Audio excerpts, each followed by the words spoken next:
ಅಲಂಕಾರಗಳನ್ನ ನನ್ನ ಕಣ್ಣಿನಿಂದ ನೋಡಬೇಕು ಅನ್ನೋ ಆಸೆ ಆಗಿದೆ. ನಾನು 99 ವರ್ಷದ ಮುದುಕ. ವಾದಿರಾಜರು ಹೇಳಿದ್ರು, ನಾಳೆ ಮಧ್ಯಾಹ್ನ 12 ಗಂಟೆಗೋ ಬಾ, ನಮ್ ಕೃಷ್ಣ ನಿನಗೆ ಕಣ್ಣು ಕೊಡ್ತಾನೆ. ಎಂತ ಚಾಲೆಂಜು! ಆ ಬ್ರಾಹ್ಮಣ ಸಾಮಾನ್ಯ ಅಲ್ಲ, ಸ್ವಲ್ಪ ನನ್ನ ಬಾಯಿ ತರ ಅವ. ಎಲ್ಲಾ ಕಡೆ ಹೇಳಿಕೊಂಡು ಹೋದ. ಪ್ರಚಾರ ಆಯ್ತು. ಸಿಕ್ಕಾಪಟ್ಟೆ ಜನ, ಮಧ್ಯಾಹ್ನ ಕಾಲಕ್ಕೆ ಸಾವಿರಾರು ಜನ ಕೃಷ್ಣ ಮಠದಲ್ಲಿ ಸೇರಿದ್ದಾರೆ.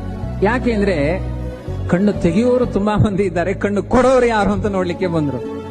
ವಾದಿರಾಜರು ಕೃಷ್ಣನ ಆರಾಧನೆಯನ್ನು ಮಾಡ್ತಾ ಕೃಷ್ಣನ ಪಾದಕ್ಕೆ ಗಂಧವಿಟ್ಟು ಕೇಳ್ತಾರೆ. ಒಬ್ಬ ಹೊರಗಡೆ ಭಕ್ತ ಕಾಯ್ತಾ ಇದ್ದಾನೆ, ಕಣ್ಣು ಕೊಡು ಅಂತ ಕೇಳ್ತಾ ಇದ್ದಾನೆ.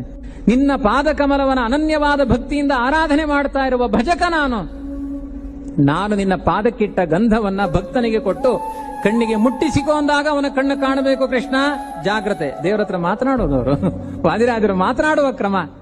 ನೀನು ಆ ಭಕ್ತನಿಗೆ ಕಣ್ಣು ಕೊಡ್ಲಿಲ್ಲ ಅಂದ್ರೆ ವಾದಿರಾಜರ ಮರ್ಯಾದೆ ಹೋಗೋದಲ್ಲ, ನಿನ್ನ ಮರ್ಯಾದೆ ಹೋಗುತ್ತೆ. ಯಾಕೆಂದ್ರೆ ಭಗವದ್ಗೀತೆಯಲ್ಲಿ ನಮೇ ಭಕ್ತ ಪ್ರಣಶ್ಯತಿ ಅಂತ